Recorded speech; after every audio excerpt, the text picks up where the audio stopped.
1 and 2. Read that for me.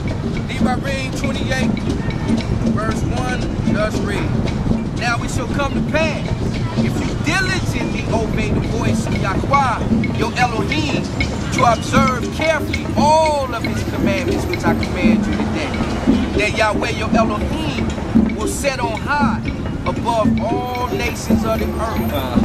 And all of these blessings shall come upon you and overtake you, because you have obeyed the voice of Yahweh your Elohim. So based off of how we find favor in the sight of Yahweh, or Yah, I mean, what is the condition here? Obedience. Not because of skin color, not because we have the dominant gene, not because we find ourselves oppressed and a certain man a liar. No, obedience. Obedience has us finding favor with the Most High. That's right. So let's go to chapter 12. We're gonna get into these curses. I ain't gonna waste any time with this. Deuteronomy 28 and verse 12. Oh, okay, verse 12. Y'all ready? Yes, sir. You ready? Yahweh will open up to you his good treasures, the heavens, to give the rain to your land in its season, and to bless all the work of your hands. You shall lead to many nations, but you shall not borrow. This is the end of the blessings that we're talking about. It's the end of the blessings. Basically, that if we hearken to his voice, or he set the precedence, that at that time when we were a nation, when we come into our land, that these are the blessings that we shall enjoy if we hearken to his voice. That's right. Go ahead. And Yahweh will make you the head and not the tail. You shall be above only and not beneath. If you heed the commandments of Yahweh your El, which I command you today, and carefully to observe them, so you shall not turn aside from any of the words which I command you this day, to the right or to the left, to go after other gods to serve them. The right or the left, meaning whether in corruption, or whether what you think is correct or right outside of what's written in the law. So these fables that we come up with, they may sound good, smooth words. If it's not written in this book, it does not exist. Therefore, we can't go to the right hand, you know, to do what we deem is good, or to the left to do what is corrupt because of our emotion. Go ahead. Give me verse 15. Read that. But it shall come to pass, if thou wilt not hearken unto the voice of Yahweh thy mighty one, to observe to do all his commandments and the statutes which I command thee this day, that all these curses shall come upon thee and overtake thee. Cursed shalt thou be in the city, and cursed shalt thou be in the field. Cursed shall be thy basket and thy store. Cursed shall be the fruit of thy body and the fruit of thy land, the increase of thy kind and the flocks of thy sheep. Cursed shalt thou be when thou comest in, and cursed shalt thou be when thou goest out. Stop. That means we're cursed in every single way. From when we wake up, when we go to sleep, some of us even had nightmares. We're cursed in every way. But there's a way to free ourselves. But let's look at these curses. Let's examine these curses a little bit. Continue on with that. Yahweh shall send upon thee cursing, vexation, and rebuke in all that thou settest thine hand unto for to do, until thou be destroyed, until thou perish quickly, because of the wickedness of thy doings, whereby thou hast forsaken me. Let's stop there. It says Yahweh should send upon you cursing. This word vexation, it means confusion. You know, we're confused. You know, we've been taken away from our culture, our faith, but then again, our forefathers have done.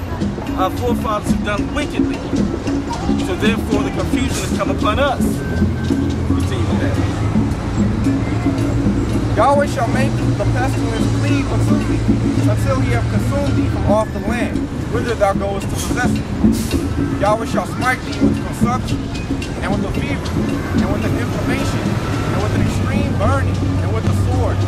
blasphemy and with mildew, and they shall pursue thee until thou perish. We're talking about the sicknesses now.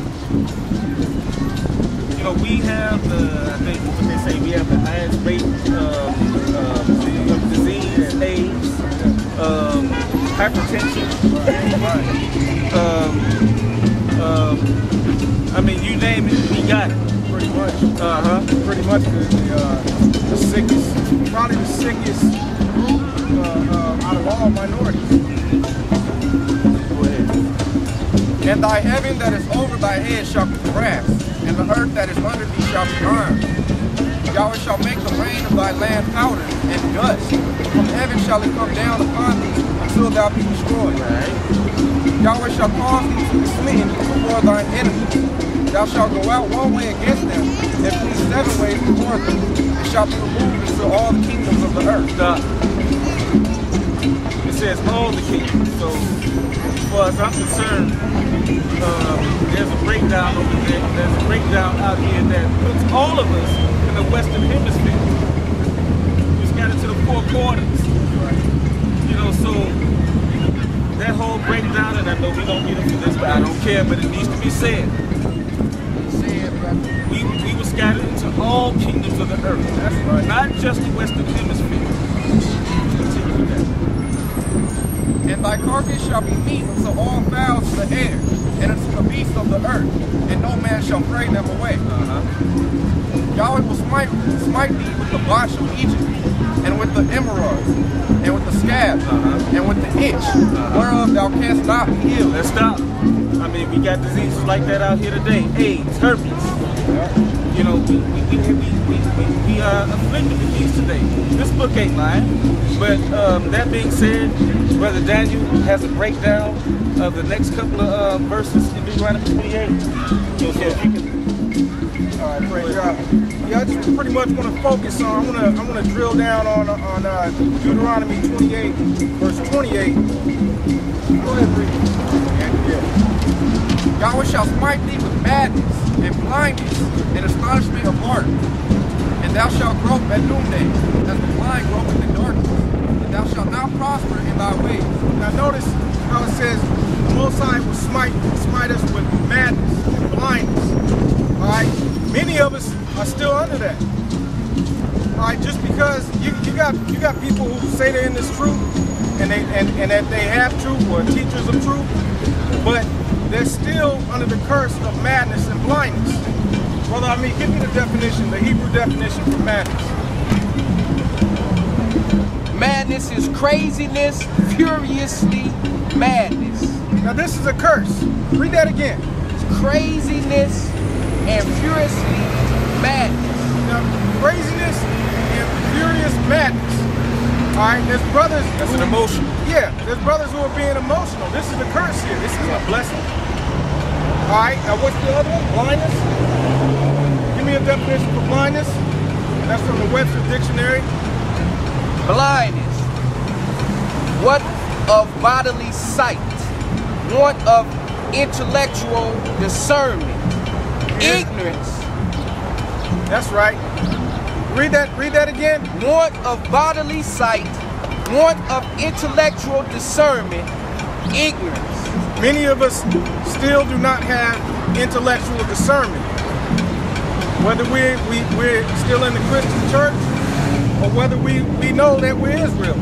Many of us are still ignorant to many things pertaining to the scriptures. And the reason behind that, you know, we all know this is a curse. The scriptures don't lie, but the reason behind that is people are just parroting breakdowns. They hear one person, you know, say something and they just repeat it. And that's not doctrine, that's not sound doctrine. All that is dogma.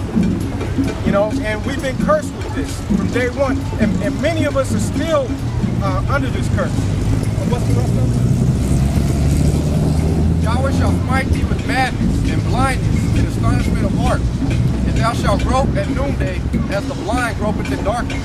It also says astonishment of heart. I got a definition for that also. Astonishment is consternation. Okay, give us the English definition. Consternation is amazement or dismay that hinders or throws into confusion. All right? See, that's part of the curses. There's a lot of confusion going on out here. And a lot of this confusion has been perpetrated by people who are blind themselves. Just like the scripture says, if the blind lead the blind, everybody's going to fall into a ditch. Right. All right? Yeah. Now some might come back and say, well, brother, oppression make a wise man mad. But you don't have any understanding on that scripture. Let's get that.